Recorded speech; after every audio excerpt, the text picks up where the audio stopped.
Buenos días o buenas tardes, dependerá ya de cuándo y cómo veáis este vídeo. Os pedimos de antemano disculpas porque, claro, evidentemente este va a ser un pregrabado con intención de, digamos que de directo diferido. Como sabéis, todos habíamos venido haciendo las sesiones de manera directa, pero esto nos llevaba de alguna manera a un conflicto y era que por un lado perdíamos una hora de lo que viene a ser la hora de que los estudiantes estéis juntos atendiendo esto al directo, que era una hora clase, pero por otro lado teníamos, vamos, nosotros considerábamos que era una virtud el poder tener en vivo, en directo, a los invitados, pero la verdad es que no existía demasiada sinergia, no, digamos que había una carencia de interacción con el público, por así decirlo, ¿no? Desde esa perspectiva, hemos tomado la decisión más bien de liberar esa hora clase y hacer estas grabaciones que serán entregadas a manera digamos que de podcast, ¿no? De una post grabada, inclusive con una determinada edición que nos permita unas cortinillas de entrada y salida, dando un poco de vídeo corporativo al propósito que llevamos, ¿no?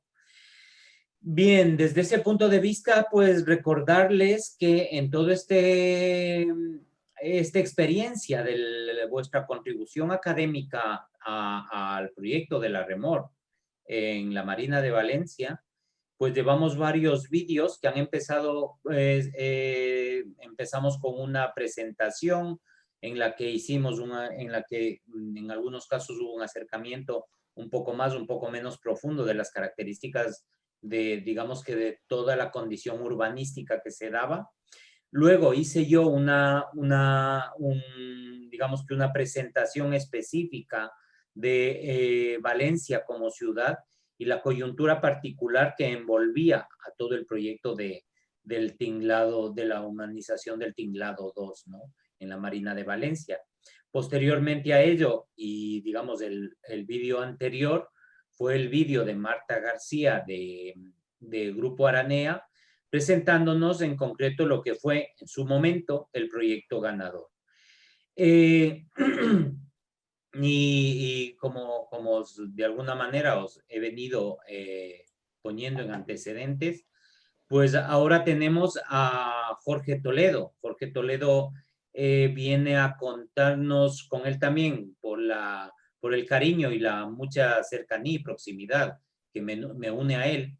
De alguna manera hemos venido conversando la manera de encontrar la mejor pertinencia de su coyuntura dentro del ecosistema urbano para que logremos contarlo de la mejor manera. La circunstancia, pues, es la siguiente, y es que Jorge es parte de ecosistema urbano y desde ahí él fue un participante más en el momento del concurso junto con los valencianos Carpe, también buenos amigos, Jonathan, Maje y compañía. Entonces, desde ahí, lo que yo le pedí, lo que hemos venido hablando con Jorge justamente, era de lo pertinente que era el narrar a vosotros lo que ha sido otro participante más del concurso, pero recordamos que Jorge, ya como parte de Ecosistema, también participó en un proyecto que yo considero es de las cosas más interesantes que se ha hecho en el tema de intervención en centros urbanos consolidados, específicamente con una tipología como la de placemaking y cosas afines, que fue el proyecto de Dreamhammer en Noruega. Desde ahí entonces, como os comento, hemos venido conversando y Jorge lo que va a hacer es un poquito un juego temático entre lo que fue su propuesta de participación en el proyecto del Tinglado 2, junto con ir destacando, citando, tirando de hilos del proyecto de Dreamhammer, que un poco se nos queda ya en el tiempo, pero yo creo que sigue teniendo, digamos que, plena vigencia con proyectos de estas características, ¿no? Pues comentarles que Jorge Toledo es arquitecto, trabaja en el desarrollo de procesos de transformación urbana y arquitectónica, principalmente desde ecosistema urbano. Forma parte de ecosistema urbano desde el 2011 y trata de acercar la perspectiva técnica y la transformación social a través del desarrollo de herramientas y metodologías para la participación y la colaboración. Jorge, buenos días, buenas tardes, según como nos vea la gente, y muchísimas gracias por tu gentileza. Hola Mario y hola a todos y muchas gracias por la invitación. Yo creo que directamente puedes hacer tuya toda la exposición. Perfecto, pues comparto pantalla y os voy contando. Cualquier cosa, tú me puedes interrumpir o me puedes yo de alguna preguntar manera, o comentamos cosas. De alguna manera iré haciéndome el desentendido para poder provocar Ahí. Preguntas que de alguna forma puedan permitirte explayarte un poco más, un poco menos en las cosas que yo vaya considerando que pueden ser de interés para los cursantes. De acuerdo. Necesito permiso para compartir pantalla.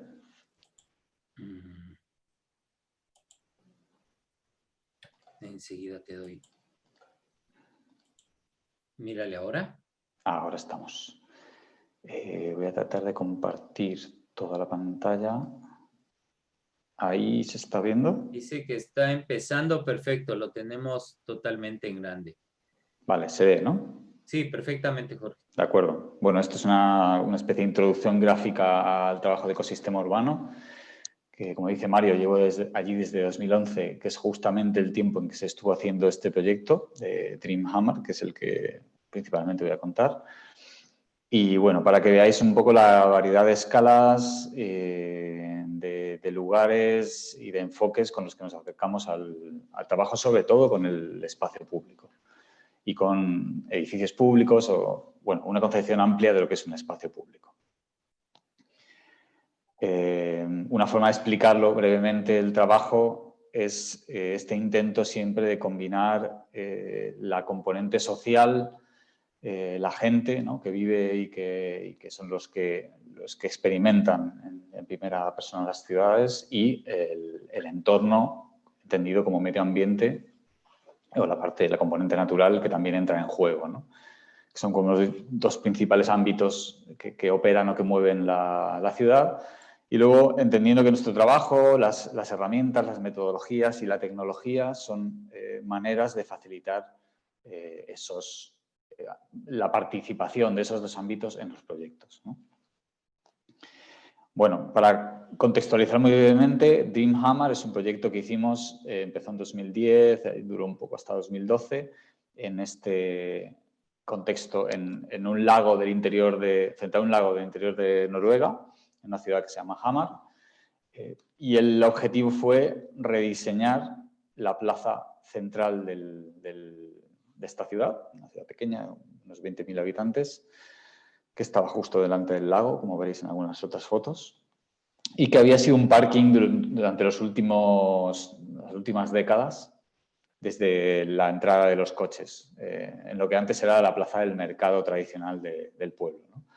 Aquí ya veis la plaza rediseñada, y la historia de DreamHammer es como un concurso que salió para proponer una intervención artística inicialmente en la plaza. Nosotros lo convertimos en un proceso que implicaba también intervenciones artísticas, pero que íbamos mucho más allá a repensar colectivamente qué debía ser la plaza, ¿no?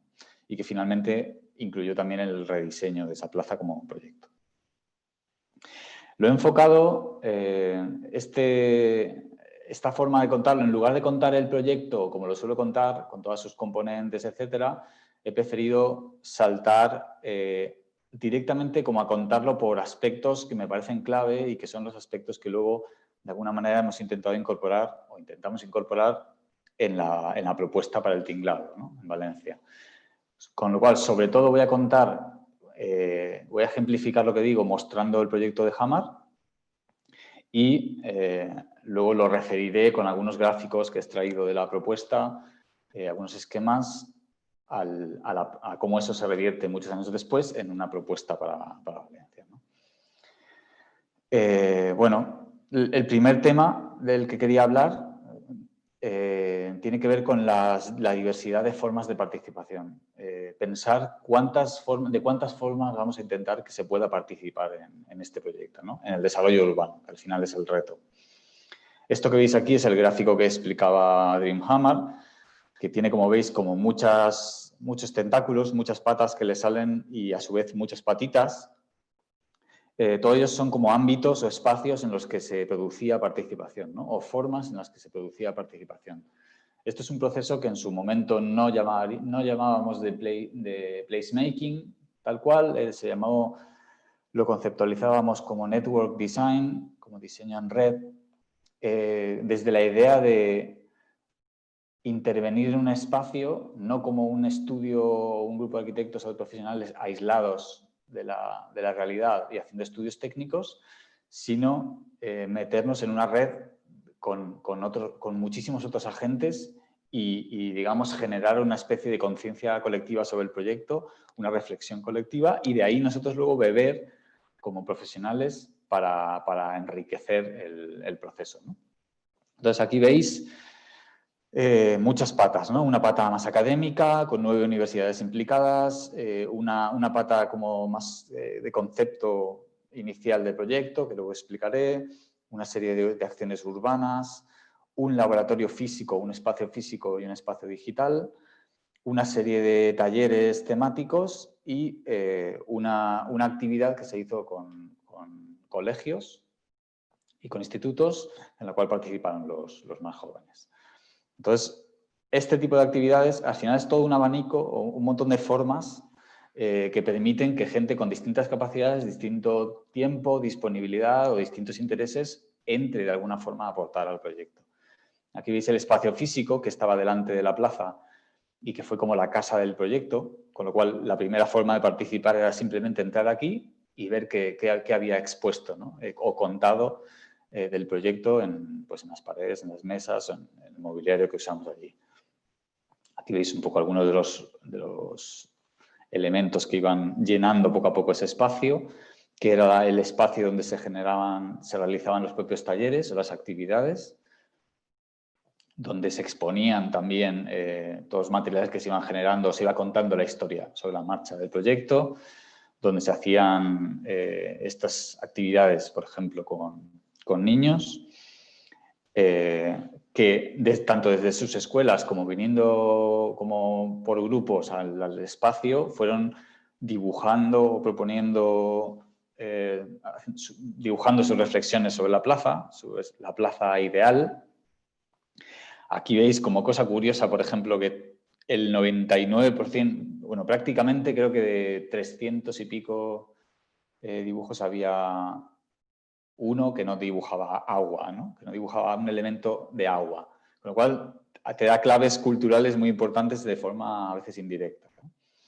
Trabajamos también sobre maquetas con ellos, con ayuda de artistas locales. Aquí veis, pues, cómo eso vuelve de pronto al espacio, se expone y otro tipo de público lo va viendo, abriendo reflexiones. También usamos formatos como este, que era una maqueta físico-digital, por así decirlo, que reproducía el entorno de la plaza y convertía la plaza en una pantalla en la cual se podían cargar, por ejemplo, estos dibujos que encajaban perfectamente como una plantilla o las propuestas que iban haciendo estudiantes de arquitectura de distintos sitios. Digamos que fuimos pensando formatos distintos con los que acercarse a esto, como estos talleres temáticos, que eran otra manera de proporcionar otra manera de conversar, de reflexionar sobre el futuro, sobre las posibilidades de una futura plaza, en lo que era un parking. Bueno, aquí veis un poco ese parking existente con la calle atravesándolo y cómo empezaban a producirse reflexiones sobre cómo conectar, cómo moverse o cómo usar el sitio. También implicamos, como decía, 9 universidades distintas de distintos sitios, de forma que el propio trabajo de los estudiantes reflexionaba desde fuera, desde muy lejos a veces, sobre el lugar, ¿no? Sobre la plaza. introduciendo reflexiones de fuera en el espacio. También pusimos una herramienta de mapeo digital en marcha, como otra manera de participar, digamos, desde casa, en diferido y seguir aportando ideas.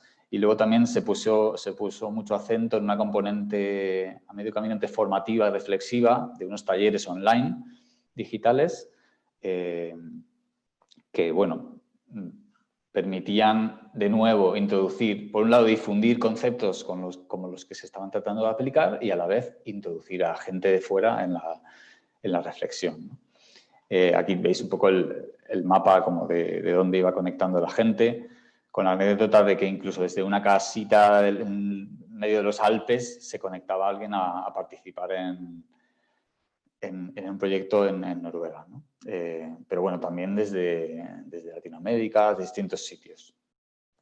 También otra forma de participar era un poco la acción directa, la participación en eventos en el propio espacio físico, que se transformaba conforme avanzaba el proceso. Y bueno, esa experimentación directa bueno, fue otra forma añadida y muy potente de participar. Al final, una forma en la que me gusta explicar esto es que todas esas actividades, todas esas formas de participar cumplen de distintas maneras una serie de funciones dentro del proceso, ¿no? Funciones más relacionadas con empezar a transformar el lugar, con actuar, otras que tienen más que ver con la componente comunicativa de dar a conocer la transformación urbana al resto de la ciudad y animarles a participar. Otras que tienen que ver con el aprendizaje, tanto nuestro como profesionales, de cómo es el sitio, de cuál es su cultura y de cómo se percibe cuáles son sus necesidades, como de ellos conocer, por ejemplo, conceptos de desarrollo urbano o entender cómo son los tiempos o cómo son las limitaciones que tiene un proceso de este tipo, etc. Escuchar, ¿no? Como identificar exactamente eso que decía de qué necesita el lugar o cómo está funcionando, tratar de entender realmente el sitio antes de intervenir, o a la vez que intervenimos, en realidad, como veremos luego. Y luego también innovar, a veces no tanto en el sentido que se usa como de generar ideas nuevas, porque sí, en plan brainstorm, sino introducir dinámicas nuevas en el lugar también, ¿no? A veces tiene que ver con traer dinámicas de fuera y que contrasten con las existentes para romper como el pensamiento de grupo o la rutina del lugar y producir posiblemente innovaciones o cambios que puedan mejorar luego el espacio. Esto es una forma así como breve. Aquí veis este polígono intermedio, pues podría ser de cualquier forma, podría tener mucho más pico. Hay actividades que tienen un impacto comunicativo muy grande y actividades que lo tienen muy poco y en cambio tienen muchísimo de innovar o muchísimo de actuar, ¿no? De intervenir.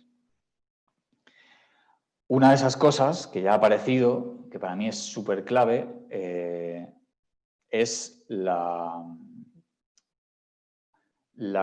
participación entendida como intervención ya en sí misma, ¿no? No separar participar como escucha, como entender un sitio, como recoger ideas, etcétera, y después proponer un proyecto en base a eso, sin más, sino entender que participar es en sí ya transformar el lugar, o que puede serlo, ¿no? Y que es justo una idea que estaba muy detrás del concurso en Valencia, con esta idea del placemaking, ¿no? Que justamente se plantea un proceso y no tanto un proyecto. Y esto es algo que en aquel momento en Hammer nosotros estábamos planteando, tuvimos que introducir, digamos, el concepto.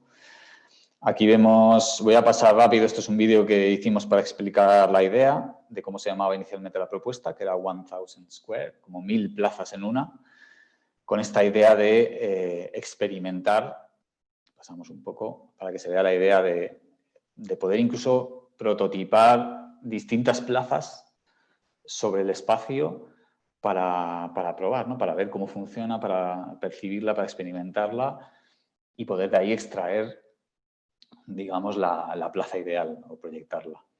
Aquí veis un poco una representación todavía abstracta de qué tipo de acciones o qué tipo de dinámicas esperábamos poder dar en la plaza para producir este efecto, ¿no? Una imagen más. Bueno, y esta idea de conectar esto con algo más allá de la propia plaza. Bueno, aquí Aquí veis simplemente esa idea. Entonces, la componente que más conecta con eso es la idea de acciones urbanas. Aquí veis algunas de las que se hicieron, todas acaban como en Hammer, siguiendo el nombre del proyecto. Y bueno, brevemente, por ejemplo, la primera que se hizo fue la principal transformación, que a la vez es ligera pero a la vez muy potente, de traer a un grupo de artistas, en este caso Boamistura, que en aquel momento todavía no habían hecho intervenciones tan grandes, que reinterpretando los patrones tradicionales noruegos, estos que se ven en los típicos jerseys, produjeron un diseño que luego transformó radicalmente el parking en cuestión de un par de días, convirtiéndolo en una especie de alfombra donde podían suceder otras cosas, ¿no? Un espacio donde ya apetecía hacer cosas y que de entrada cuestionaba la propia cualidad de parking, ¿no? Intervenciones, como digo, relativamente ligera, barata, etcétera, y rápida, pero que ya empieza a cambiar el lugar desde el comienzo. Todas estas acciones que vais a ver producen efectos parecidos, ¿no? Como sobre esa alfombra inicial de pronto pueden empezar a organizarse experiencias urbanas muy distintas, además a las que se pueden tener en Noruega, ¿no? La idea de hacer un desayuno al aire libre en una plaza es algo como totalmente excepcional, ¿no? en Noruega, y cuestionaba la propia idea de espacio público, ¿no? De qué podía ser una plaza.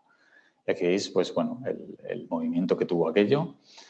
La idea de traer la naturaleza también, la naturaleza del entorno, que es muy potente en Noruega, traerla al espacio urbano de distintas maneras, cuestionando también, pues eso, el espacio que ocupan los coches, haciendo intervenciones paisajísticas de este tipo en medio de la carretera, de lo que era la carretera, cambiando directamente su carácter aquí veis todavía las líneas del asfalto, y encima esto de lo que de pronto ya era una topografía donde se podía jugar, trayendo también reflexiones más desde el lado artístico, desde la performance, con una escuela de arte en la zona. De nuevo, este tipo de acciones que proponían los propios estudiantes de distintas universidades. Aquí veis esta instalación que de nuevo cuestionaba el dentro y el fuera, lo que es público y privado, y convertía la plaza en la casa de la ciudad, ¿no? De alguna manera, en el salón de estar. Y luego todo tipo de acciones que fueron haciendo los estudiantes, como esta, por ejemplo, de celebrar un cine en la calle, que fue bastante transgresora porque había como 6 grados bajo cero, con lo cual estaban tensando el límite de lo que se puede hacer, pero mostrando un poco formas en las que una plaza se puede usar por parte de la ciudadanía, ¿no? Recuperando la idea de plaza desde lo que era un parking que no servía para otras cosas. Introduciendo también el juego como una de las dinámicas. Hicimos una actividad que atrajo a todos los niños de la ciudad, que era principalmente como de intercambio de juguetes. A la vez se habían instalado como estas colchonetas fuera, camas elásticas fuera en la plaza. Con lo cual ese día se llenó la plaza de niños, ¿no? Como experimentando de otra manera el espacio. Y otro tipo de intervenciones también artísticas, como decía, la idea fue, en vez de hacer una sola intervención, digamos un monumento o una escultura o una instalación, hacer muchas intervenciones artísticas más experimentales, como esta que hizo otro grupo de programadores o diseñadores de interacción que hicieron estos globos que se iluminaban de acuerdo con el sonido. Y que, bueno, veis aquí en alguno de esos eventos. Aquí se ven un poco todas las transformaciones, ¿no? Esta intervención en medio de la carretera, con la topografía, esta pintura que cambia, cómo se empiezan a instalar de nuevo usos como pequeños mercaditos, que era el que venía con la furgoneta a vender cosas, cómo el árbol de Navidad volvió ese año por fin de nuevo a la plaza principal, había estado en una plaza secundaria durante décadas. Y como, por ejemplo, estos globos se integraron de nuevo, pues una acción que fue una serie de coros de la ciudad cantando, etcétera, ¿no? Como empieza a hacer, la propia participación empieza a cambiar el lugar radicalmente, conceptualmente y físicamente, ¿no? Incluso cambiar la forma de producir el espacio público. Aquí veis este taburete, este asiento que se diseñó entre Ecosistema Urbano y un grupo de estudiantes, de adolescentes, de un taller local, que es un taller como de tiene una componente como de reinserción, por un lado, y luego de formación profesional. Y los propios estudiantes estuvieron haciendo este mobiliario que complementaba a los propios volardos que existían en el sitio, que se convirtieron también en asientos. Y es un mobiliario que hemos descubierto 5 años después, vimos que habían vuelto a hacerlo nuevo. O sea, que ellos mismos tenían la capacidad de producir un mobiliario que ha estado funcionando en la plaza durante años. Para recuperar esto en la propuesta del tinglado, aparte de que el propio concurso ya pedía, digamos, en su propio planteamiento, posicionaba muy claramente el placemaking como producir espacio mientras se participa durante el proceso, se planteó como muy claramente orientado a eso, ¿no? Veis que hay como tres líneas paralelas que se van dando, una de co-creación, que tiene que ver con la reflexión, con el diseño, con pensar el espacio, pensar las propuestas, una que tiene que ver con la intervención, con la transformación urbana, y una que tiene que ver con el uso, con la activación del espacio en todo ese tiempo y con el propio uso, ¿no? Entonces, aquí veis un poco esta idea de ciclo de intervención. La gran diferencia es que, como veremos un poco luego, en Hamar las intervenciones no iban encaminadas a un sitio concreto, a un destino concreto. No eran convergentes hacia una visión. Era una especie de dispersión, de experimentación muy abierta y de la que luego, digamos, el proyecto recuperaba lo más interesante que se había producido.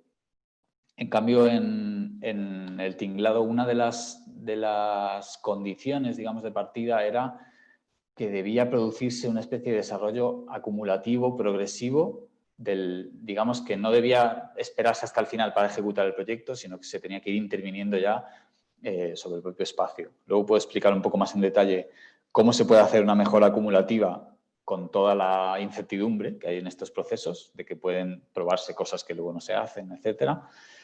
Pero bueno, principalmente es tomar esta idea de acción, de participación como acción, ¿no? Llevarla al extremo. Sí. Una cosa, no sé si es pertinente ahora o justamente como has mencionado, luego lo vas a redondear, digamos. Pero a mí sí me gustaría, a ver, tengo yo una preocupación y es siempre desde la academia, digamos desde la academia ortodoxa, todo este tipo de formas de intervención, de prototipados inclusive y demás, son extremadamente heterodoxos, ¿no? Desde ese punto de vista, a mí sí me gustaría que ahondes un poquito, de alguna manera, por decirlo, en la adaptación.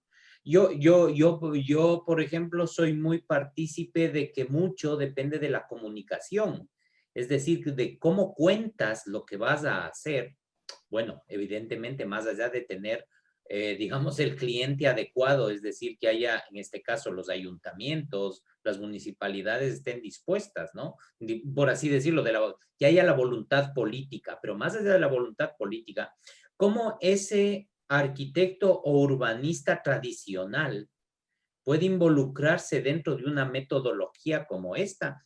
Y cómo, por ejemplo, un tema que muchas veces hemos hablado contigo o con gente como Mono de Estudio, muchas veces los concursos de arquitectura o de urbanismo a la final terminan siendo propuestas metodológicas antes que un concurso, digamos, como estábamos acostumbrados a entenderlo antes, de la superidea del arquitecto estrella, ¿no? Entonces, no sé si merece la pena que vayas por ahí ahora o como dices tú lo tienes guardado para luego. Creo que quizás no he enunciado tal cual, pero vais a reconocer varias cosas que están relacionadas con ello. Por ejemplo, anoto para que luego lo podáis reconocer cuando aparezca. Efectivamente, hubo muchos meses iniciales, casi un año, solo de negociaciones con el ayuntamiento para introducir la idea y sobre todo introducir la idea de proceso incierto, ¿no?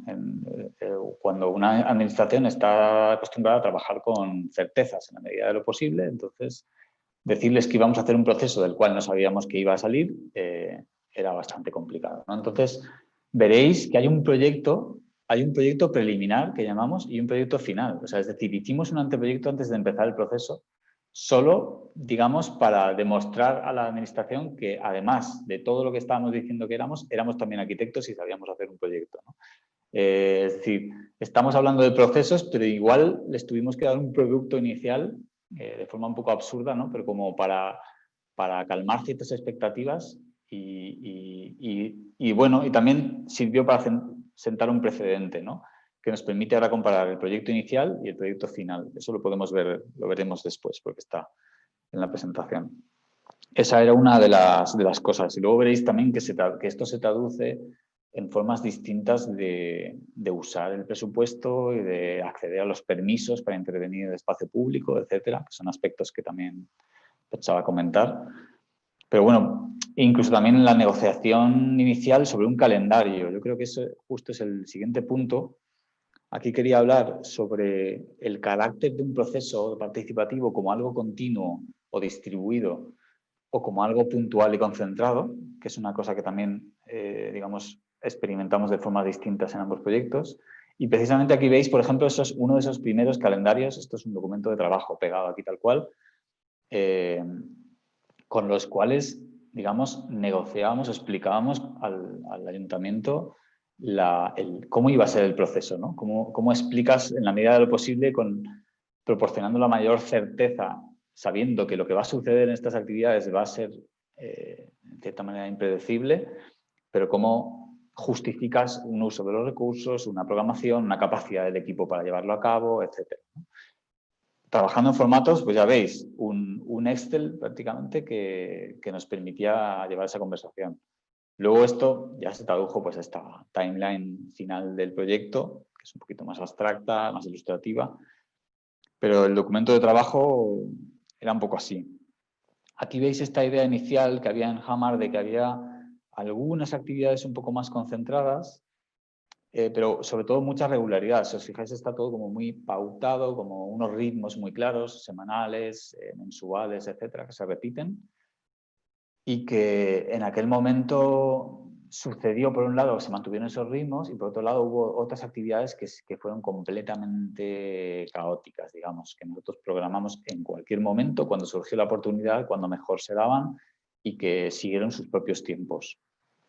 A la hora de plantear esto en la zona del Tinglado, en Valencia, intentamos llevar esta reflexión un poco más allá, basado en todas las experiencias anteriores participativas y en el equilibrio también de recursos que uno tiene que poner para estas cosas.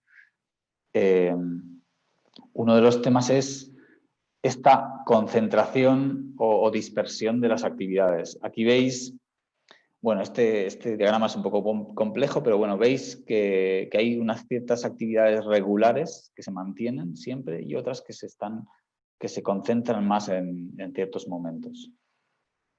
Este gráfico, que es uno de trabajo, tal cual, o sea, esto no estaba pensado para comunicar, esta es una cosa que hicimos nosotros en un momento rápido para pensar el proceso y que he metido para explicarlo, se ve eso de forma mucho más clara en realidad, ¿no? Con esta idea de concentrar los momentos de participación en ciertos, o sea, hacer una especie de proceso que pulsa o que respira, ¿no? que actúa y luego reacciona, ¿no? Momentos en los que hay intervención y transformación del espacio y momentos en los que los arquitectos, el equipo, etcétera, se retira y se dedica a observar, a dejar que la ciudad use esos espacios y los tome, ¿no? De una forma un poco más clara que en Hammer, que todo se fue solapando. Intentando también concentrar un poco los recursos, ¿no? Es decir, nos dedicamos ahora a hacer una especie de festival de participación en el sitio, producimos una cantidad de reflexión, de cambios, etcétera, que luego, como equipo técnico, tenemos también que interiorizar o que procesar, ¿no? Y mientras tanto dejamos a la ciudad respirar y lo que hacíamos, lo que proponíamos era que una red de personas vinculadas a la cultura, al social, etcétera, de la ciudad, de Valencia, del entorno, fueran las que programaran actividades en el propio espacio, ya como si fuera la ciudad la que está tomando el espacio y usándolo, ¿no? En estos pulsos iríamos aumentando cada vez más el nivel de transformación, ¿no? Inicialmente, eso se ve después también, inicialmente con intervenciones más ligeras y posteriormente con transformaciones más permanentes. Pero bueno, veis un poco esta idea que trasladamos de la experiencia inicial en la que intentamos pautar algunas cosas, nos dimos cuenta de que había pautas que incluso se convirtieron en cosas inútiles o superfluas, actividades que descartamos a medio proceso, porque lo que es pautado y continuo requiere una participación y un nivel de seguimiento que poca gente puede mantener, ¿no? En cambio, concentrar las actividades proporciona además también facilidad de comunicación. Es más fácil comunicar de una vez un conjunto de actividades como si se tratara de un festival urbano o algo así, que estar continuamente emitiendo comunicados de cosas que se están haciendo en todo momento, ¿no? De dispersar todo eso, porque hace también más difícil entender el proyecto. Entonces aquí veis una de estas cosas como que aprendimos de estas experiencias pasadas y que cambiamos en la propuesta, ¿no?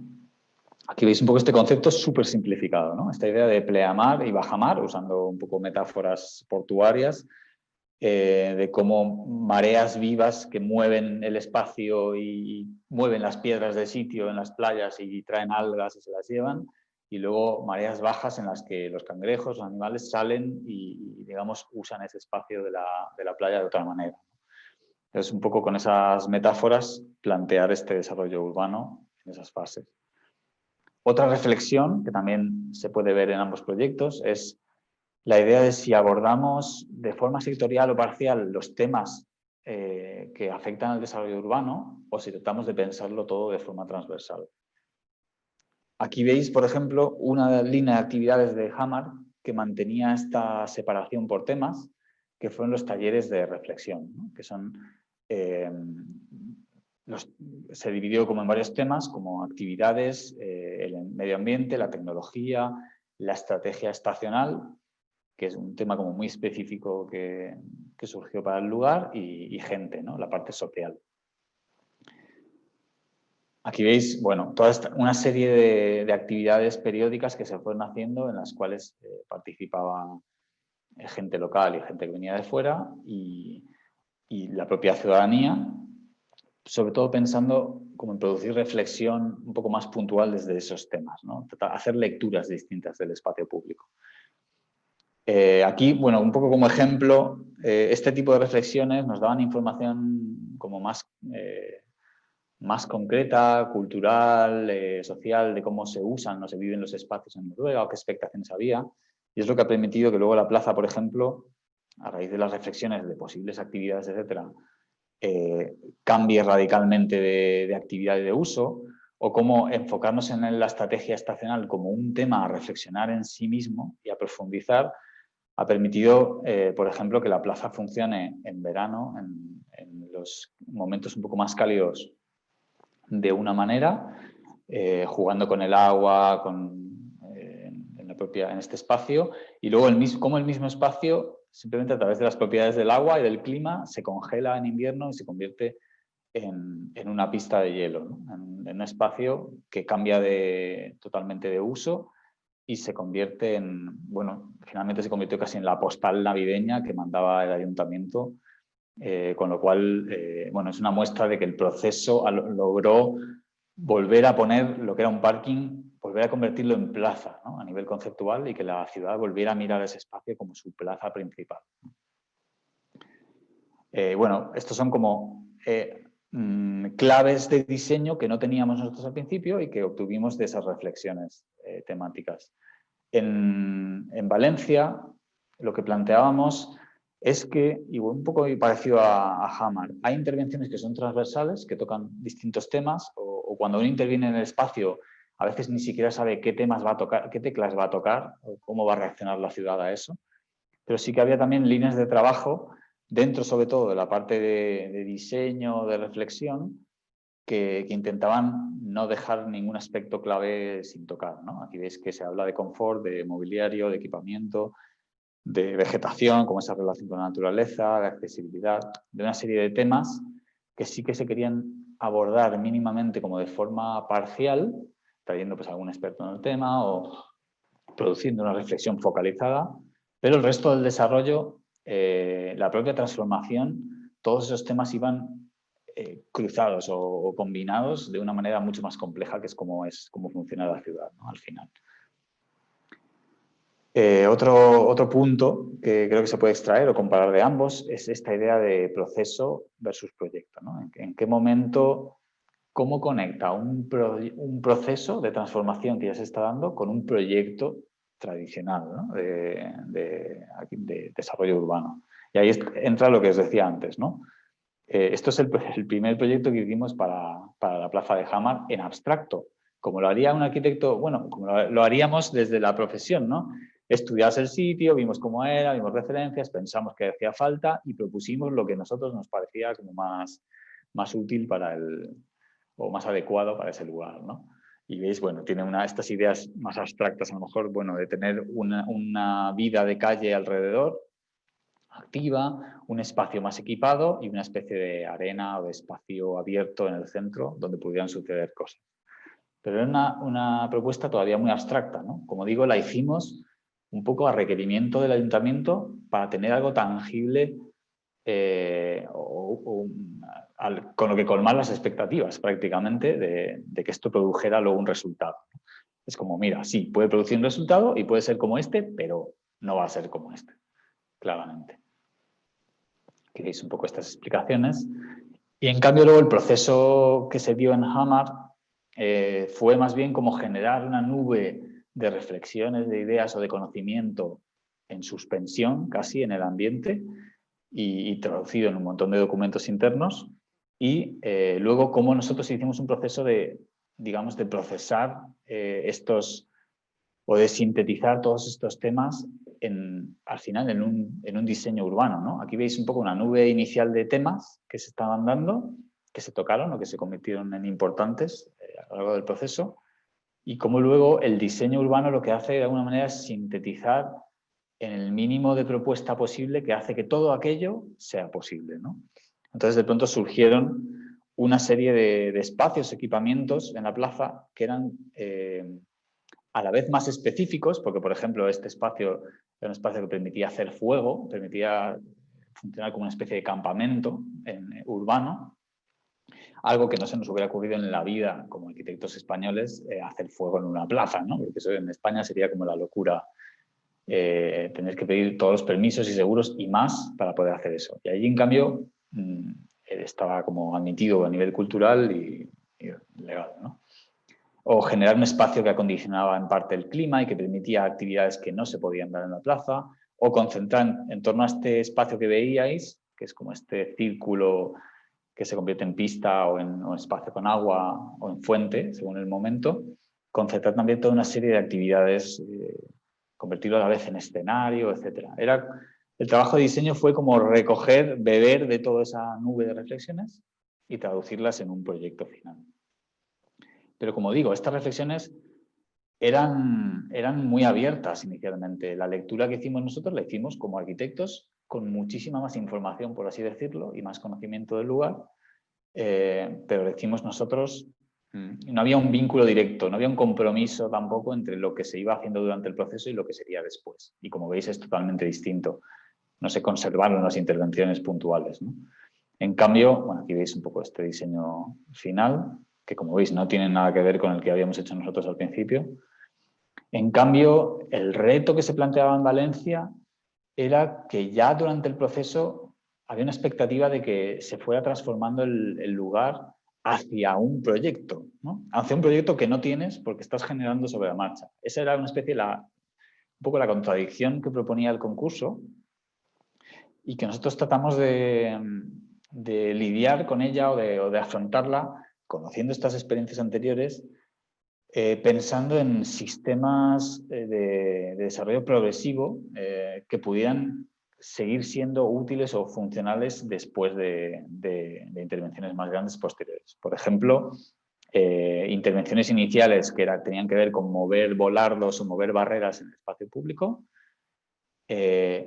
intervenciones muy ligeras que sí que eran temporales de elementos de mobiliario que ya van cumpliendo funciones, pero las cumplen de manera muy, muy flexible, delimitar cosas con señalización, introducir vegetación de forma muy móvil todavía, equipar el espacio con elementos súper ligeros de mobiliario, el propio mobiliario que fueran pues, prácticamente sillas, que es la forma más flexible al final de equipar un espacio público, que por cierto hay espacios públicos que funcionan así, como la Esplanada de Alicante, que creo para mí es uno de los ejemplos increíbles a nivel mundial de un espacio que tiene sillas sueltas, sin más. Me parece una pasada. Entonces, recuperar esa idea de, pues el confort térmico lo resuelve una sombrilla, ¿no? Es la mínima infraestructura que puedes poner. Pero en fases siguientes, en estos ciclos que decíamos como de diseño y luego de dejar respirar al espacio, se iban haciendo ya, diseñando ya elementos de mobiliario basados en la experiencia del anterior que ya podían ser más permanentes o ser como parte de un kit de equipamiento urbano del futuro espacio. Que luego ya en siguientes fases se va como diseñando, plasmando o van apareciendo infraestructuras en el propio suelo, por ejemplo, instaladas, etcétera, de forma como más permanente. Pero ya con la idea de que en esta fase empiezan a aparecer elementos que se quedan, ¿no? en el espacio, que luego se pueden mover, se pueden adaptar, pero ya forman parte, ya tienen una identidad, ya corresponden a una reflexión y a una participación y se quedan como elementos a incorporar en el futuro proyecto. Esto es un poco cómo se incorporó esta relación entre el proyecto y la propuesta final, y el proceso, quiero decir, entre el proceso sobre la marcha y el proyecto final. Otro tema que también vincularía de uno a otro es esta idea de programación, ¿no? Al final, estos proyectos a veces se parecen más a un proyecto de programación cultural en el espacio público o programación social, en cierta medida, porque lo que haces es animar a la ciudad a usar ese espacio sobre la marcha y a conformarlo conforme lo usan, ¿no? Entonces, esta idea en ambos proyectos se toma con esta idea de lo local, de programación local, pero también con componentes globales, ¿no? Aquí veis en Hamar la cantidad de sitios desde los que participaron artistas, universidades, estudiantes, etcétera, en un proyecto muy localizado de un sitio. Pero también en estas actividades en las que hicimos allí, siempre había, si veis los nombres, siempre hay una persona de fuera que venía a veces de Estados Unidos o de España o de Italia o de distintos países a traer algo de fuera, pero había también una persona local que era un artista local, un animador cultural, alguien, bueno, un geógrafo, o sea, gente que a nivel local conocía la comunidad, por un lado, conocía el espacio y podía introducir también la componente, la visión local. Y juntos daban estos talleres, estas actividades. Es algo que se ha tomado completamente en la propuesta para el tinglado, ¿no? La idea de que puede haber como entradas de información, de propuestas, de reflexión desde fuera, pero en todas las temáticas que hablábamos antes también hay una reflexión súper local con asociaciones, con personas del entorno del puerto que introducían un poco su visión y su experiencia directa del lugar, ¿no? Concretamente, la parte de activación que veis aquí abajo es la que corresponde con el bajamar, con los momentos en los que no hay una actividad programada muy intensa y la propia ciudad programa actividades allí. Es como invitar, por ejemplo, a las asociaciones vecinales a usar este espacio para reunirse o para sus actividades, para celebrar un cumpleaños. ¿Por qué no? Vamos a ver si se puede celebrar un cumpleaños en esa zona y hagámoslo, ¿no? Como traer la vida más de día a día de la ciudad a ese espacio. Y esa componente es la que proponíamos que se hiciera con participación completamente de iniciativas locales, ¿no? De personas del entorno próximo, de los barrios de al lado, como para cubrir también necesidades de esos barrios, etc. De cómo aquello que llegamos al extremo en Hamar, de traer gente de fuera, etc., y de combinarlo con gente local, aquí se traducía de distintas maneras, ¿no? Como traer inputs de fuera en la co-creación y luego en la activación dejar que la ciudad ocupe el espacio a su manera, por así decirlo. Y luego ya casi para terminar, dos conceptos que también comentaba antes, ¿no? Hay como dos claves que no se piensa o no se habla tanto en estos procesos, que tienen que ver con los permisos y con la financiación. Lo vemos, pero permisos, el urbanismo es una cosa, por lo menos en la experiencia europea muy rígida, en el sentido de que sigue unos procesos largos, hay una serie de planes, de subplanes, de planes de estudios de detalle, etcétera, que siguen procesos complejos a largo plazo generalmente, y la intervención ágil y rápida e imprevisible sobre el espacio se convierte en algo muy complicado. Entonces, una de las preguntas clave, una de las negociaciones clave con el ayuntamiento fue: ¿nos vais a dejar hacer cualquier tipo de cosa en este espacio durante estos meses?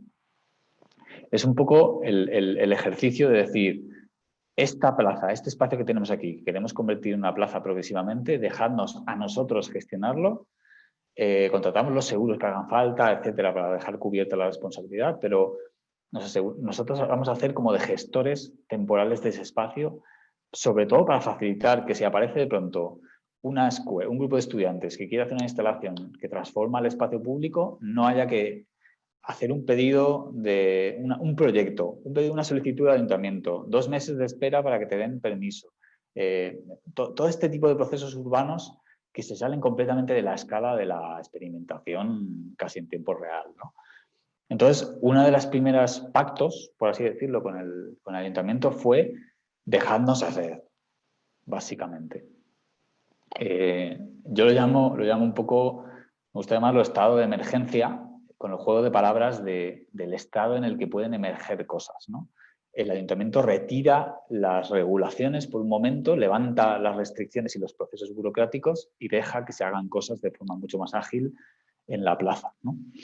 Eso para mí creo que es una de las claves y es uno de los temas que veíamos como más reto en el tinglado.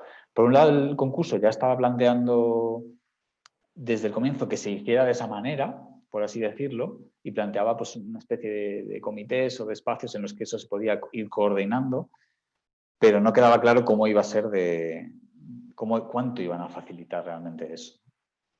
Y el propio proceso nosotros lo pensamos también un poco con esa visión. Y la otra es: ¿de dónde salen los recursos para ir haciendo esas cosas? Porque, de nuevo, obtener financiación para hacer una intervención urbana requiere, de nuevo, que hagas un proyecto, que pases un presupuesto, que ese presupuesto se apruebe y que te llegue el presupuesto y ejecutes la obra, o que la ejecutes y te llegue el presupuesto después, que es lo que suele pasar con las administraciones, ¿no? Ese es otro tema que es radicalmente diferente en ambos proyectos, pero es una pregunta que estaba en ambos. En Hamar, todo el presupuesto de las acciones urbanas salió de lo que habría sido el presupuesto para hacer una obra de arte. Es decir, el ayuntamiento puso X dinero para hacer una intervención artística y nosotros dijimos: con ese dinero vamos a pagar nuestros honorarios y vamos a pagar intervenciones ligeras en el espacio público. Entonces, todo lo que veis ahí de estos troncos que se habían traído y cortado, de no sé qué, todos los materiales que hicieron falta, etcétera, salieron de un presupuesto que ya teníamos nosotros porque era, por así decirlo, nuestros honorarios, ¿no? O estaba en un paquete ya presupuestado desde el comienzo, que nos iban pagando pues, en las típicas fases, pero que nosotros luego podíamos disponer con total agilidad. Si nos decía alguien: necesitamos traer una vaca, como una de las acciones que se veía antes, ¿no? Traer una vaca de no sé dónde, hace falta un camión que la traiga y para no sé qué, y montar allí, y hace falta no sé qué materiales y tal. Teníamos la disponibilidad inmediata del presupuesto para facilitar eso. Eso en Valencia no estaba para nada garantizado. Veíamos el planteamiento del concurso y decíamos: ¿cómo vamos a hacer un proceso de placemaking si nos van a tener que ir aprobando el presupuesto para cada cosa que hagamos, previo solicitud, proyecto, etcétera? Entonces, esa idea de bucles que decíamos como de concentración de actividad también respondía un poco a eso. Es como no vamos a ser súper continuos porque nos vamos a volver locos haciendo solicitudes, respondiéndolas, etcétera.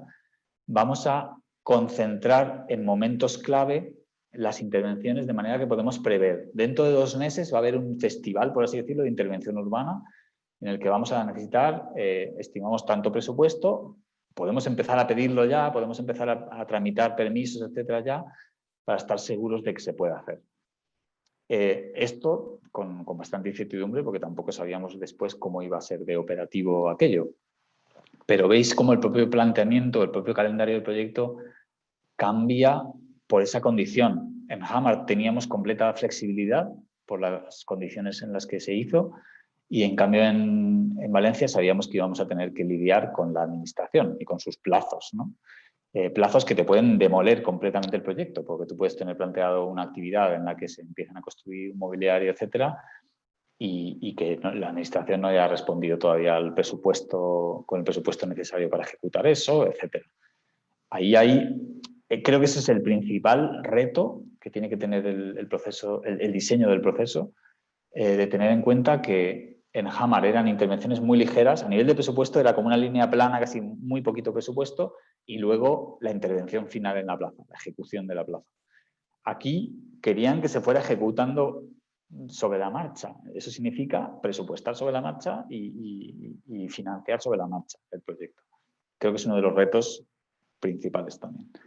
Y ya como nota final, un poco como curiosidad, esta imagen me gusta mucho para contar el proceso de Hamar porque muestra una serie de objetos o de herramientas que no son las herramientas técnicas de un arquitecto. Yo creo que durante el tiempo que estuve allí hice de todo, básicamente lo que se puede hacer en la vida, desde cocinar hasta montar un sistema de sonido, hasta hacer un plano, como haría un arquitecto, con herramientas que fueron variando, algunas más referidas al espacio, ¿no? Al ámbito cultural, cosas como este cortador de queso, que era como muy de los almuerzos de allí, o las cortinas que compramos para cerrar el espacio, poder delimitar de distintas maneras, los cables que se usaron para producir una de las instalaciones. O sea, los restos que dejó el proyecto son completamente diferentes a los que deja un proyecto de arquitectura tradicional. Entonces, esta idea, cuando planteamos el proceso en Valencia, cuando justificamos de alguna manera el equipo que iba a hacer ese proyecto, no hablábamos tanto de multidisciplinaridad y especialización, de tenemos un experto en participación, un experto en diseño de mobiliario y un experto en no sé qué, sino de transdisciplinaridad en el sentido de que los roles que uno adopta en este tipo de procesos son muy flexibles, van variando y funciona o nos ha funcionado en otros casos mejor tener perfiles que aunque tengan más fuerza en uno de los aspectos, sean capaces de cambiar de situación y en un momento dado ayudar a ejecutar otra parte del proyecto, por ejemplo, ¿no? También para hacer más eficientes estos procesos en los que hay tantas cosas distintas, tantas actividades distintas que hacer, que a veces no se hacen al mismo tiempo, con lo cual puedes tener a un perfil súper especializado parado todo el tiempo y que solo se active en un momento, o puedes tener a alguien que tiene un perfil más flexible que está haciendo otras cosas mientras tanto. Y cuando llega su momento de dar lo más especializado que necesita dar, lo da, ¿no? Pero tiene un poco esta amplitud de ámbitos o esta comodidad, digamos, de trabajar de distintas maneras. Y bueno, eso es un poco la reflexión final de cómo plantear incluso a nivel de equipo o desde el propio equipo que ejecuta eso, el proyecto. Y Mario, no sé si a ti te queda alguna cosa que quieras comentar o alguna reflexión. Muchas gracias, Jorge. No sé si sales de la exposición y conversamos un ratito. A ver, sí te voy a confesar que en gran medida algo que de manera académica estamos, creo yo, oportuno tratar de evitar, justamente es, a ver, ¿cómo decirlo? No quiero yo en este entorno académico que es el objetivo primero de esta experiencia, el contaminar con lo que ha sido toda la transformación de los propósitos. Por un lado, digamos que lícitos totalmente de la Marina de Valencia en el afán de todo lo que contó Chema, en cómo lo enfocaron ellos del concurso, con lo que nos ha sucedido ya enfrentando la contratación y el desarrollo, que un poco tú te ríes porque sé que lo imaginas con todo lo que has vivido no por nada malo, que la gente de Valencia, Chema y demás, gente magnífica, muy seria y tal, pero es lo que hay, o sea, el Sí, es enfrentarse. que yo creo que a nivel de, o sea, por gestionar expectativas, para alguien que se acerca a este tipo de procesos y empieza a hacerlos, es el arte de planificar y luego cargarte lo que has planificado e improvisar sobre la marcha. Y sobre todo porque a veces incluso habías planificado algo y la ciudad te ofrece una oportunidad de hacerlo 100 veces mejor. Claro. Y tienes que tirar tu planificación y decir, acaba de surgir una oportunidad increíble, vamos a aprovecharla, ¿no? Y a veces es por oportunidades, a veces es por cosas con las que tienes que lidiar que no preveías, ¿no? Sí, totalmente. Entonces, nada, que acababa este concepto de decir que justamente no quiero contaminar con esa realidad al propósito académico de quienes están en esto, ¿no? Pero un poco sí quería aprovechar que estando tú, os lo digo en público, con el altísimo respeto que te tengo, pues, sobre todo por las oportunidades que has tenido tan diversas de práctica de este tipo de cosas. Que un poco pienses y nos comentes qué pensarías tú, cuál es tu impresión, que tampoco te lo he contado, con lo que está sucediendo con el impacto de la pandemia. O sea, qué maravilla ver esas imágenes de lo que fue Dreamhammer. Qué maravilla para quienes tenemos el libro. Bueno, yo a la final no pude tenerlo, pero varias veces pasó por mis manos. Pero qué pena pensar que probablemente eso va a ser una reliquia, porque probablemente participaciones con ese carácter de masivo, a lo mejor y ya no podamos volver a pensarlas. Entonces, no sé si me explico, más que citar o incidir en la probabilidad de meternos en lo que realmente nos está pasando con el tema contractual en la Marina de Valencia, porque un montón de cosas que propusimos en definitiva ya no se pueden hacer por la pandemia. Más bien decirte a ti qué intuyes, ¿no? ¿Qué intuyes que va a tener que ir sucediendo en todos los conceptos que nos unen y que de los cuales somos partes respecto a esa voluntad de un urbanismo con la gente que participe, que vengan, que se acerquen, que nos digan lo que acabas de decir tú, de estar atentos, expectantes a que haya un conglomerado social que te propone la realidad de su sitio, ¿no? Más allá del superarquitecto creativo que se le ocurre cosas fantásticas, ¿no? Pero ¿qué va a pasar ahora? Ahora que ya no hay como eso. Pues es una pregunta complicada. A ver, yo, por un lado, una sensación que tengo es que la pandemia es solo una de las cosas que nos va a traer el siglo XXI. O sea, que es como agarraos, ¿no? Porque agarrémonos porque vienen curvas. Entonces, para mí, la sensación ha sido de este es el comienzo del auténtico siglo XXI, con todos los retos que va a traer, con retos que van a explotar, digamos, en la cara de la sociedad, ¿no?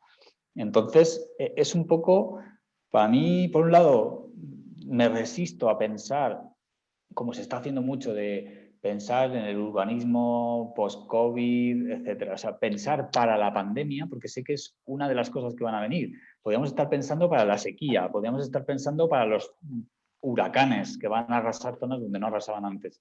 Podríamos estar pensando para un montón de incertidumbres, ¿no? De cosas que pueden venir. Y por un lado me resisto como a pensar para eso. Yo sigo pensando que un espacio público va a ser, hay que pensar para hacer un buen espacio público para la vida y lidiar con lo que venga, ¿no? Entonces, no diseñarlos específicamente. Y con los procesos me pasa algo parecido.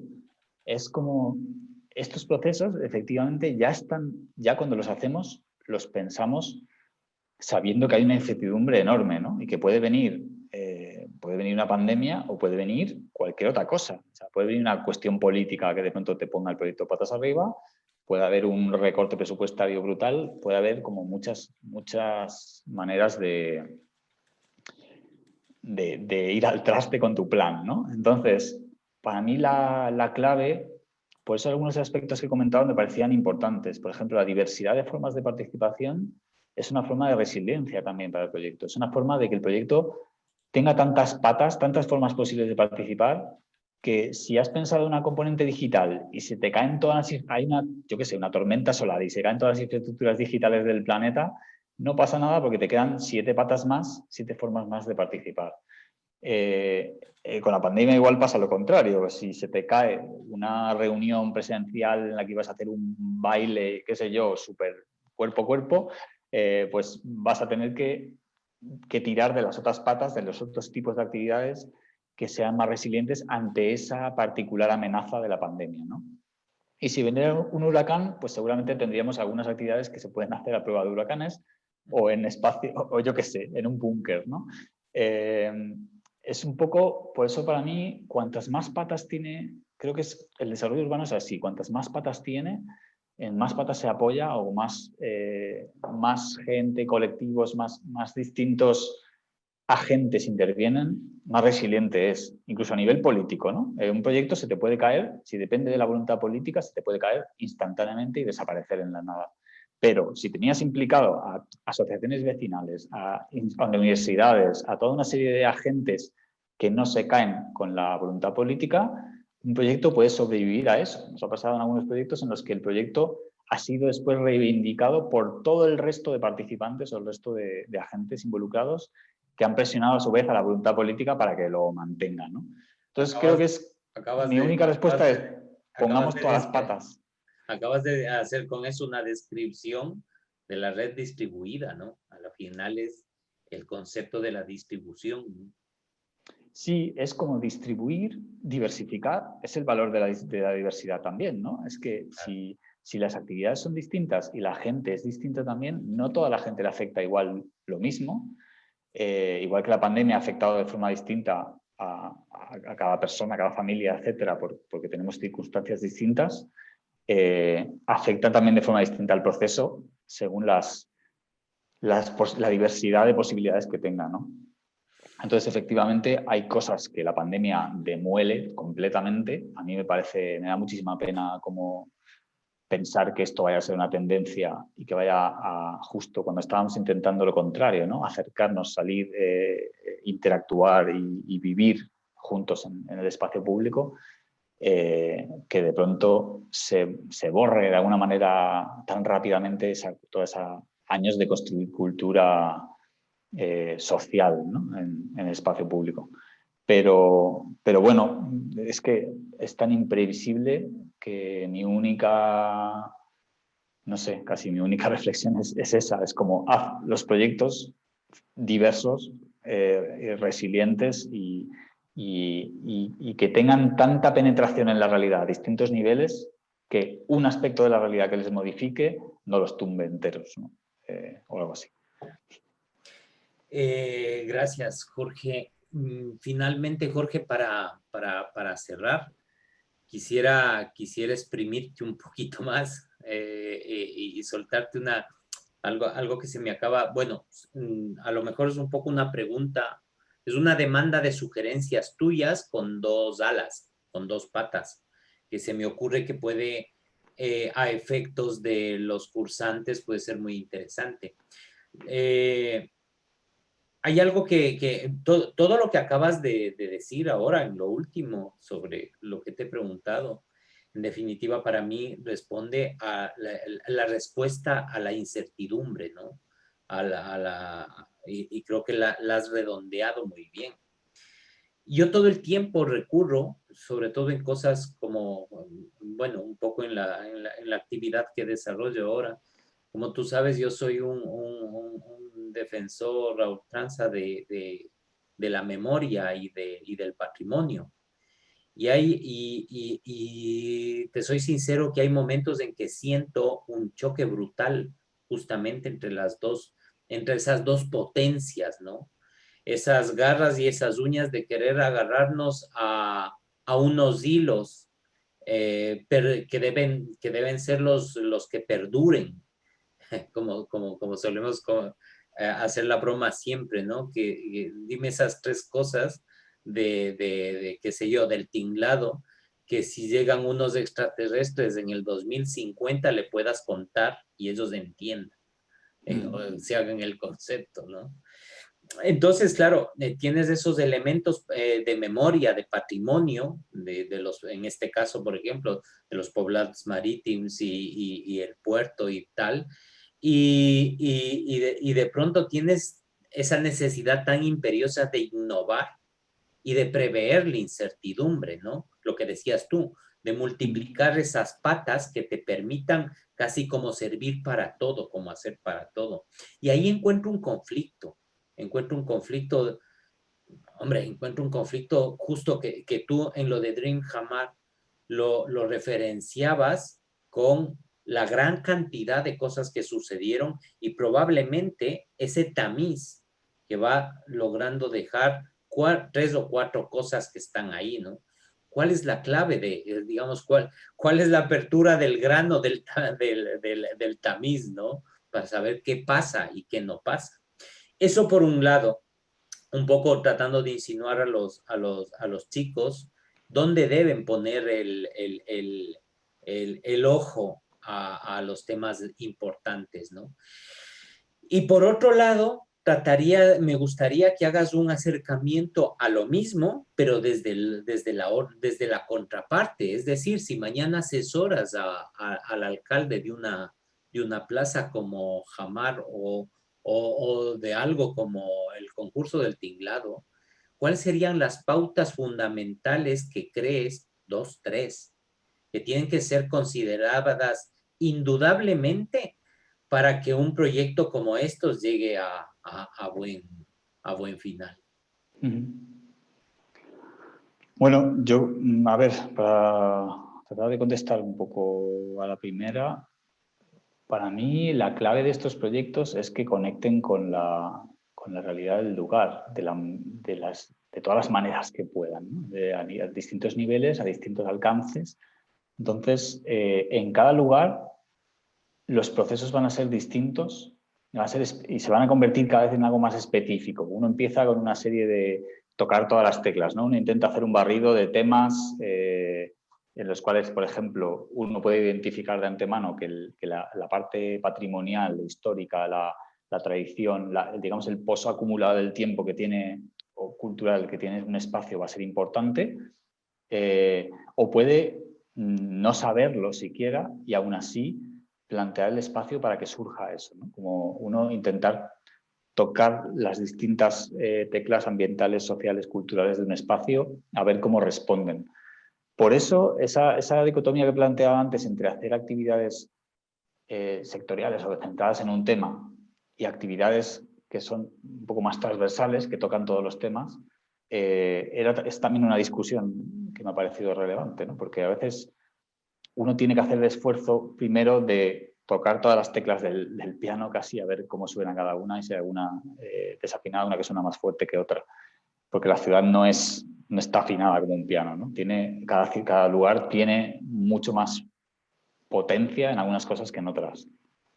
En el caso de Hamar puede ser mucho más relevante la variación estacional, por ejemplo, de cómo se usa la plaza en distintos momentos, que si no prevés puede estar la mitad del tiempo sin usar o sin esa posibilidad. Y en el caso de Valencia hay como un flujo y reflujo ahí de historia que se ha ido acumulando en el sitio, que era una de las claves desde el propio concurso, ¿no?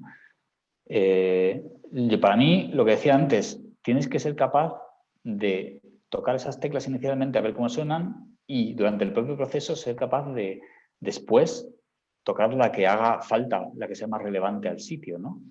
Y yo creo que en un proceso que haya sido lo suficientemente inclusivo y que haya tenido suficientes formas de participación, van a aparecer o sea, digamos que la conclusión principal del proceso de Hamar es que si hay algo relevante para el lugar, va a aparecer clarísimamente a través de todas estas reflexiones superpuestas y que nosotros vamos a poder leerlo de una forma que no podríamos haciendo, qué sé yo, un estudio bibliográfico, pasar por el lugar de hacer fotos y ver los planos y no sé, quizás estudiar la historia del lugar, ¿no? En base a documentos que existan y entrevistas que hagamos.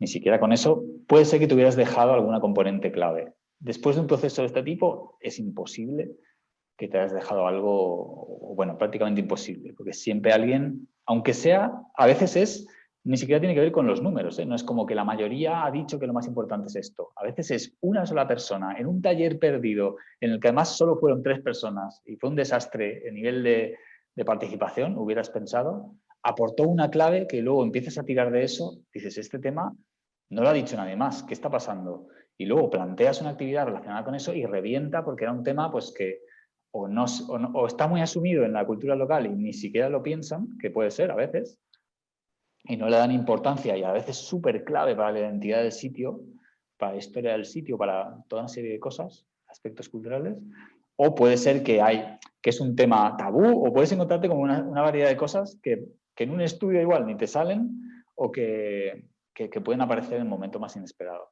Entonces, ¿qué cosas pasan en el filtro?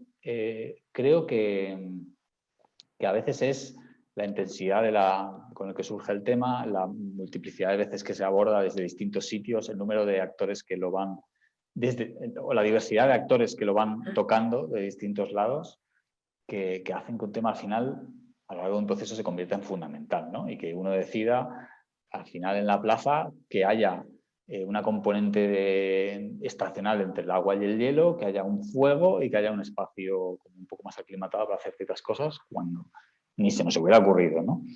Entonces, por eso a veces la propuesta que hicimos para el tinglado quizás era muy abstracta en ese sentido, porque no hacía una lectura ya de cuál es la historia del lugar o de qué se debería rescatar, por ejemplo, de esa historia, de esa cultura, sino que dejaba eso al proceso, ¿no? Que el propio proceso nos ayudara a rescatar lo que tuviera realmente más valor, sabiendo de entrada que queríamos que ese fuera uno de los temas, ¿no? O uno de los aspectos a tratar. Entonces, pasando un poco a la segunda, es condiciones, o no sé, o qué tipo de avisos iniciales daría yo a estos procesos. Para mí es clave el que decía de dejar de hacer. La ciudad tiene que dejar de hacer, tiene que dejar que suceda cosas en un espacio si quiere sacar lo que realmente ese espacio conlleva. Porque a veces, también una cosa que no he comentado es que la participación como acción es la que más reacción produce en muchos casos, ¿no? Que tú puedes hacer un panel súper bonito, súper bien explicado en una pared, en una exposición, y alguien lo puede ver y por su propia cultura gráfica, visual o su conocimiento pueden ni siquiera poder interpretarlo, ¿no? Y tú vas al espacio, lo pintas o le pones no sé qué y van a saltar la asociación de comerciantes en contra, la asociación de no sé de vecinos a favor, el no sé quién, que no sé cuánto, la iglesia, porque no sé, con la iglesia hemos topado, ¿no? O sea, que aparecería todo tipo de reacciones súper inmediatas, viscerales, que la ciudad tiene ante su transformación, ¿no? Entonces creo que dejar que sucedan cosas, es como la primera cosa que me parecería irrenunciable. Y luego permitir que sucedan cosas con el presupuesto, con los plazos, con los permisos, ¿no? Hacer que eso funcione. Esa para mí sería una cosa clave. Luego, no sé, la siguiente es esa diversidad que decía. O sea, que no es un concepto sobre el papel, es que de verdad, para que esto sea resiliente, para que el proyecto saque a la luz todo lo que puede sacar, tiene que tocar muchos aspectos, ¿no? Y desde distintas perspectivas y en distintos formatos. Eso creo que también es una clave. Y bueno, por el camino hay que gestionar esa incertidumbre de que no sabemos qué va a salir, pero sabemos que lo que salga será relevante para el sitio, ¿no? Entonces, eso es la primera conversación también, ¿no? Que hay que tener con las partes implicadas. Digo el ayuntamiento porque la administración busca la estabilidad en general, pero podríamos estar hablando de involucrar a un vecino o a una universidad ante esa incertidumbre. ¿Y yo voy a participar en esto? ¿Para qué? ¿No? Hay expectativas a veces. Cuando alguien dibuja una fuente redonda con un chorrito que hace no sé qué, a veces se espera que su fuente esté en la plaza, ¿no? Cuando la está haciendo. Y hay también todo no sé, un proceso de gestionar expectativas y de explicar cómo funcionan estos procesos en los que se entiende que vamos a sacar de ahí que tener una fuente era importante, ¿no? Si de no sé cuántos niños el 99,99% representan agua, algo pasa, ¿no? A nivel cultural con el agua. Cuando la plaza aquella, por ejemplo, estaba delante de un lago de 100 kilómetros de punta a punta. Es como que se congela y puedes patinar en invierno. Está a 50 metros de la plaza. ¿Para qué quieres una pista de patinaje en la plaza, ¿no? Esas cosas que te saltan del propio proceso de pronto te das cuenta de que hay algo ahí que no estabas leyendo inicialmente. Y te das cuenta, por ejemplo, en el caso de Hamar, de que el hielo, el patinaje cultural es distinto al patinaje deportivo. O sea, que tú puedes patinar en el lago, en la salvaje naturaleza, de una manera, con un riesgo, con unas ciertas cosas, o puedes patinar vestido de punta en blanco, te has puesto súper guapo y patinas en el círculo, en la plaza, para que te vean, ¿no? O para estar con amigos, o no sé qué. Entonces, bueno, eso es un ejemplo simplemente de cosas que tienen que poder surgir en el proceso, ¿no? Y no sé si, bueno, seguramente me dejo muchas cosas, son muchas claves, pero... Al final, no sé, me dejas con la sensación de que eso que tanto hemos hablado de los nuevos roles del arquitecto, del urbanista, probablemente ya no solamente que es la mediación, sino que creo que tal vez empezamos a ser los mediadores del deseo de los ciudadanos y sus frustraciones en la realidad de la ciudad, ¿no? También, y luego incluso a veces tenemos que hacer el papel de, ya no de mediadores, sino de, bueno, a veces usamos la palabra catalizadores o cosas así, que no es muy bonita, pero bueno, es la de despertadores, ¿no? A veces tocamos cosas para que sucedan cosas y reaccione la ciudad Como y ¿no? y la ciudad se haga autoconsciente. Al final este proceso de, como que llamamos de network design en aquel momento, los procesos de placemaking producen una especie de autoconciencia en la ciudad, de las cosas que quiere, las que no quiere, las que son importantes, las que son conflictivas. Creo que despertar esa conciencia es un rol como incómodo para la administración o para ciertos actores y es el que tienes que hacer, ¿no? Entonces hay que decirle, os vamos a pinchar un poco, pero vais a tener que aguantar, ¿no? No llames arquitectos que me vienen con ideas, ¿no? Jorge, muchísimas gracias. Muchísimas gracias por tu contribución a esto. Muchas gracias en nombre de a todo ecosistema urbano y a los amigos de Carpe también, a quienes estás de alguna manera representando ahora. Pues lo dejamos ahí. Muy Muchísimas bien, gracias. gracias a vosotros y espero que, bueno, que os parezca interesante las reflexiones y las podáis incorporar. Sí, seguro que sí. Muchísimas gracias a todos los cursantes, chicos y chicas que nos siguen en esta experiencia. Pues espero que la semana entrante estemos con la siguiente. Buenas tardes, buenos días, buenas noches, donde quiera que nos escuchen.